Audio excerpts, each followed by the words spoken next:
Hello, I'm Cynthia and you are tuned in to AWANI Review. Joining me on the show today is someone very special from the Republic of Kosovo. Now, the country is Europe's youngest state, gaining independence in 2008. And then, 3 years later, Atifete Jahjaga made history as Kosovo's first female president at the tender age of 36 years old. She led for 5 years, pushing for reform, for recognition and dignity for war crime survivors. And this is something very interesting while she leads the country, and also the country going through healing from the shadows of the conflict in the past. So it is an absolute honor and pleasure to have you on the show today, Atifete. Thank you so much for doing this. Thank you, Cynthia. It's such a pleasure to be with you today, to be able to share this interview together. First of all, welcome back to Kuala Lumpur. You're here for a visit centered on women and leadership at the WE 2025 Future in Motion Conference. I imagine you have met many women with multiple responsibilities on their shoulders, running companies, running political organizations, entire households, for instance. Let's just start with that. From your conversations with them, what are some of the commonalities that you find women facing here and women back in Kosovo? Yeah. Well, Cynthia, it's such a pleasure to have this interview again with you. And before I go to your question, I just want to express my deepest thanks and gratitude on the behalf of all people of Kosovo and Kosovo's institution to Malaysian people and to the institutions of Malaysia, that they have always stood with and beside the people of Kosovo, and the sacrifice of our country in every stage that our country has gone through during the civil resistance time, during the wartime, and during the aftermath of the war, during the process of rebuilding and reconstructing our country.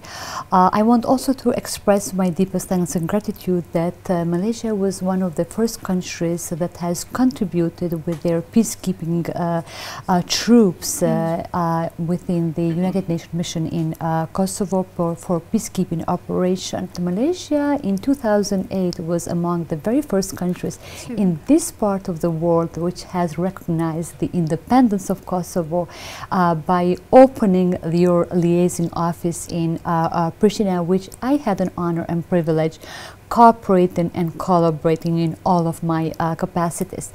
And now going back to your question, Cynthia, and despite the fact that we are living almost in the heart of Europe, that you have opening today this interview, or as far as here in Malaysia, unfortunately women do face with the same obstacles, with the same challenges, with double standards, and still we are living in the world that 1 out of 3 women is the subject of the violence, being that domestic violence or from their immediate partner, physical or psychological violence.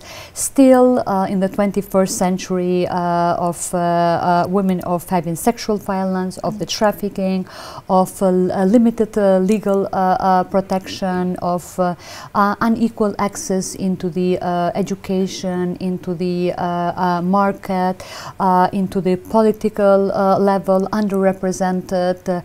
We still can count in our fingers the women to be the heads of states and the heads of the governments, even in the ministerial level, and not speaking into the parliament level. As a matter of fact, Kosovo is one of the best examples in the region, because we were one of the very first countries which have introduced quota when we regard of the women representation across the board, and a couple of actually almost 2 decades after the quota representation, we have today over 40% of the women representation into the parliament of our country. And then work discrimination, digital inequality, that then is online harassment, and all the way down to the challenges of the climate change, for the lack of the women and the access on the clean water, access to to the health services and others. So we go from one extreme to another extreme, and all of us as a women being in that part of the world or this part of the world, we face with the same challenges.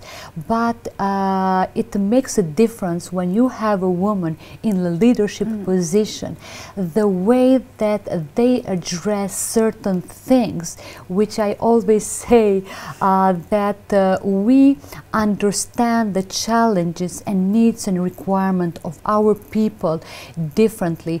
We place a much more of the heart and the empathy on our style of leadership that that brings us in a different perspective into the process of the decision making, and the margins of the mistakes are much lesser for the women. I don't want to sound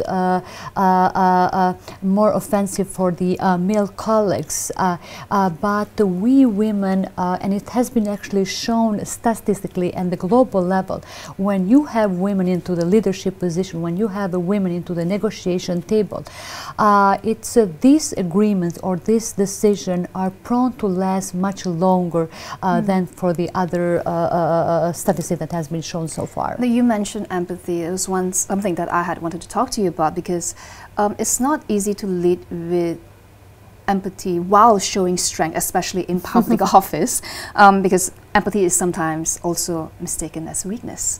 So, true. For you as a leader, the president of a country, what were some of the challenges you had to face that you may feel that may not, maybe the standards were different for you from compared to anyone else? Cynthia, standards are always different, and that's why I mentioned at the very beginning that they apply different standards for women, or even expectation by the general public for a women leader than for the man leader.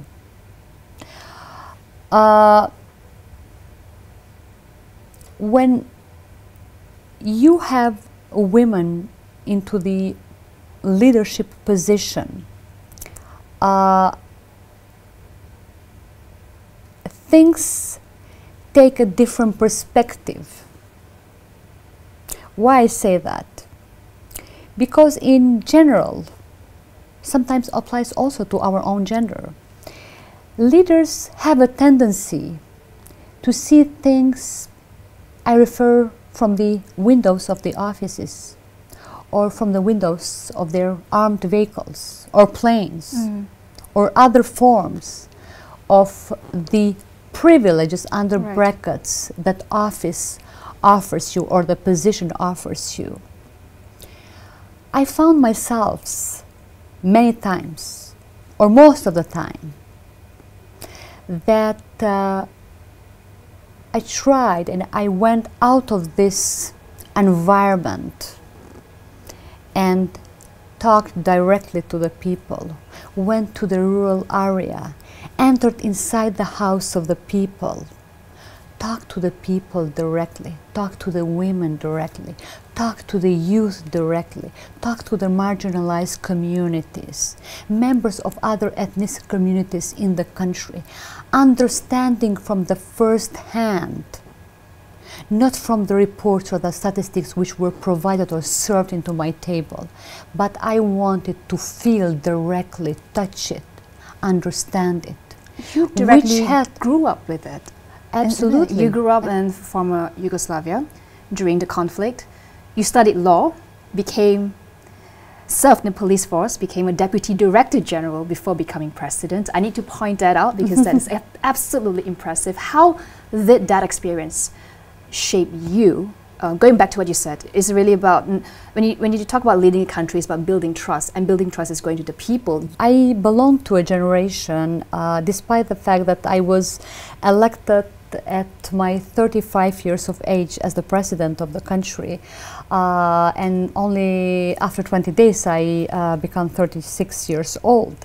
I belong to the generation that we were banned from the rights of education, from the rights of health services, even from the rights of living as the proper human being from the Milosevic regime in our country.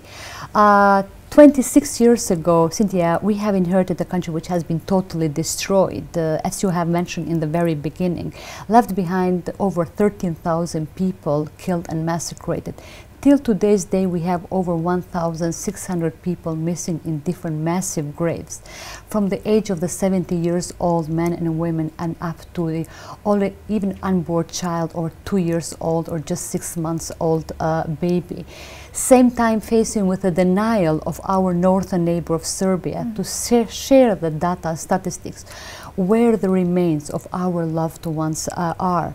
Inherited a country which has left behind estimated number of 20,000 women and men raped during the wartime, where rape has been used as a tool of war during the wartime in Kosovo. I belong to the generation that I had to hide myself going from one location to another in order to have the education for myself. I grew up in the system when we've seen the uniform. We have not seen there an individual or institution which is there to help you, to rescue you, to protect you. But every time we've seen the uniform, we were terrified because we've seen the torturing, we've seen beating, imprisonment and killing. That's why immediately after the end of the war, I wanted to join to this organization, which we once feared of, to contribute on changing the mindset of our people, that we are building an organization that is there to serve you, to protect you, to be in your service. That an organization that once we feared to be an organization that is there to protect you. And on top of that, to introduce the gender role within the organization, which was quite male-dominated before 26 years ago. And so, which has enriched me and given me more opportunity to be out with my community, to understand the needs of my community from the different lenses, which was actually an added value when I became the head of state in my process of the decision making, that I really knew it from the first hand, the needs and requirement. And that you mentioned the word of the inclusiveness, that I refer very often that in my process of the decision making, I have extended that table of the decision making and added more chairs to everyone who has been for far too long left outside of the process of the decision making. At the same time, they have been affected by our process of the decision making for women, for youth, for other ethnic community groups, and for the marginalized communities. I wanted to offer that platform for them to express their needs and demands. So my process of the decision making would be easier, even though it was my responsibility to take that on. What I found fascinating about Kosovo is I think 2/3 of the population are under the ages of 35. Yes. Under the age of 28, actually. 28, okay. Yeah. This is a generation that may not have lived through the conflict. Some did, but they are living with the outcome and the effects of the conflict on institution, on the economy. How do you view Kosovo now, and what does it need in terms to move forward? Just to add another layer to that question, Kosovo, of course, is part of Europe now, and being a small state, how do you forge an identity while healing from this as a small nation, but you have big ambitions? Well, as you mentioned, Kosovo is geographical position is almost in the heart of the Europe. We are aspiring country with a very clear agenda towards the EU integration, towards the NATO integration, or as we refer towards the Euro-Atlantic integration. Predominantly, as you mentioned, which I always referred so proudly. I used to belong to that group before, but I don't belong to that group anymore. That is 61% of the population are under the age of the 30 or 28. Beautiful young boys and girls of Kosovo, of all ethnic groups living in Kosovo, that I always refer them as the biggest capital of our country, that they are shining not only inside Kosovo but at the global level as well. And Kosovo is the land, the birth land of the Dua Lipa, of Rita Ora, of our Judaist golden medals, and all the way down to the footballer and basketballers, which are known regionally and the global level as well. And so the opportunities are given to all boys and girls of our country. And as you mentioned, we have suffered a lot, but by the Constitution of Kosovo, we have guaranteed equal rights and obligation to all citizens of our country, despite of their ethnical or the religious background. And yes, indeed, we have suffered a lot, and we do know the price of peace and independence and the liberty of our country.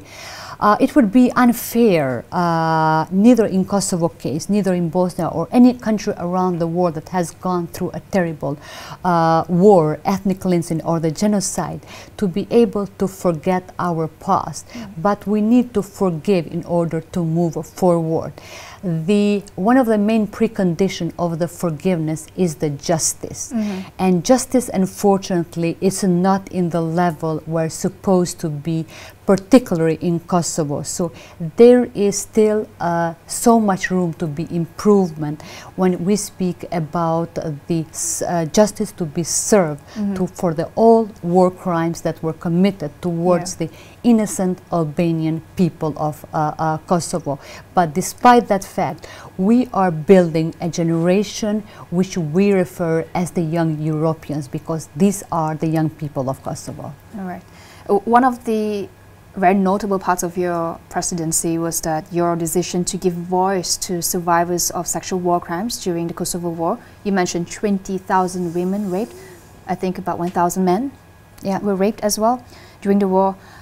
Many people in your country wanted to keep the subject quiet. It was an open wound, but also a taboo. Why was it so important for you to give voice to these victims? Cynthia, it's very true, and every time that I speak about the survivors of sexual violence, for no reason, I become very emotional because I'm a woman myself. I was on my early 20s during the wartime in Kosovo, who went through the war in Kosovo, knows deep in our heart what we have gone through during these years. It could happen to me, it could happen to my mom, it could happen to every one of us. To our shame, as the people of Kosovo, being that because of our mentality, because of our norms in that part of the region, we kept this topic as a taboo topic, while we have taken all of our institutional and social obligation towards all categories that came out of the war, for the war martyrs, for veterans and others. Somehow we kept aside the survivors of the sexual violence, pointing the fingers unjustly to the victims, towards them, that it's your fault that this happened, instead of pointing the fingers towards the perpetrators of this horrendous crime, towards the police military and paramilitary troops of the Milosevic regime, because it was directed by the state of the Milosevic regime that rape to be used as a tool of war. Again, 20,000 estimated number of survivors of the sexual violence, innocent women and men of Kosovo, of age 70, 60, 50, and up to 5 years old, 7 years old, or 11 years old, young girls. Cynthia, I personally met thousands of them throughout Kosovo. I met a mother that she was raped exactly the same day with her 3 daughters. I met a woman that she was 6 months pregnant, that she miscarried exactly that day, and she could never ever realize her dream of being a mother again.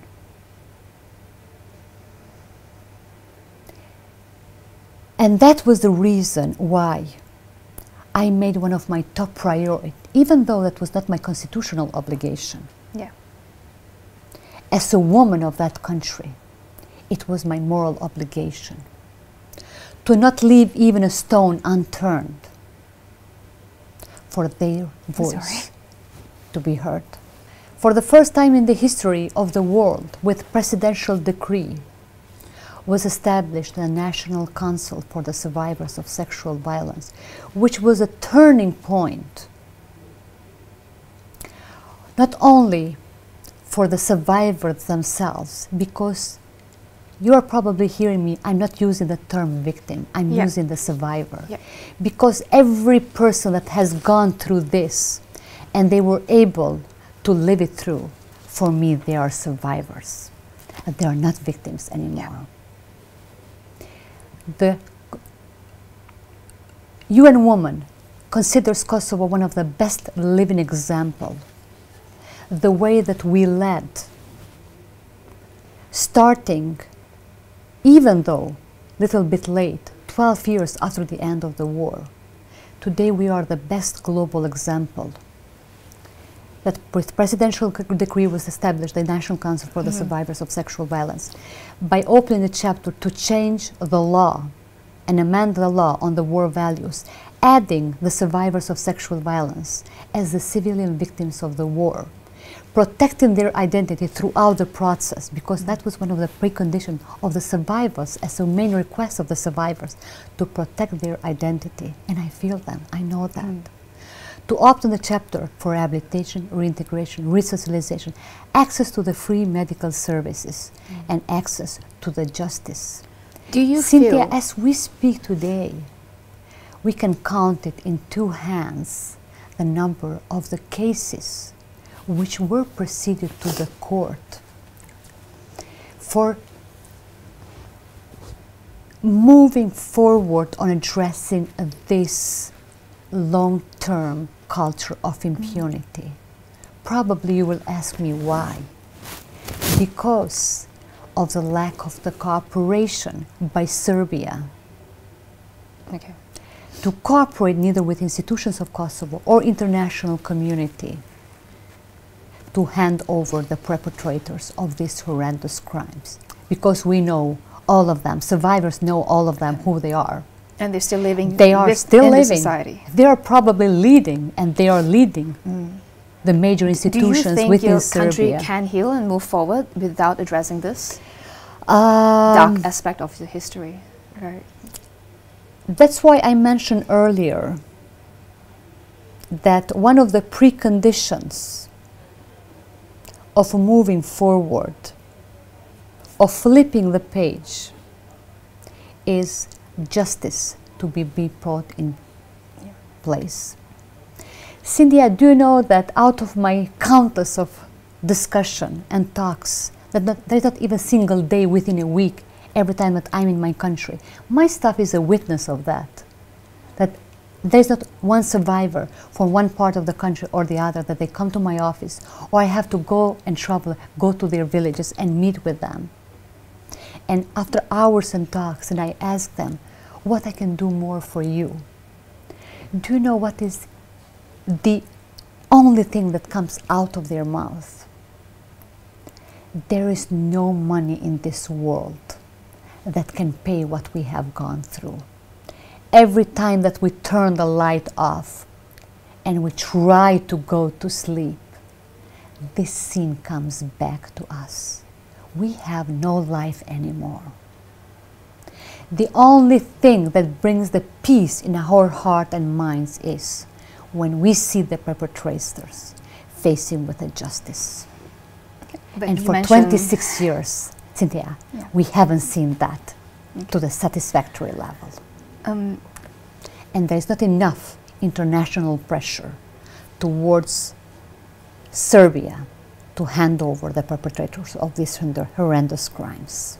And rape is continued being used as a weapon of war in other We parts are witnessing of the every world. day. We are seeing in Ukraine, we are seeing in Gaza, in other parts of the world. A promise that I made to them, that I will not leave even a stone unturned till their voice will be heard from one corner of the world to the other, which I am doing today, which I've done yesterday at the one-in-one TED talk with TJ.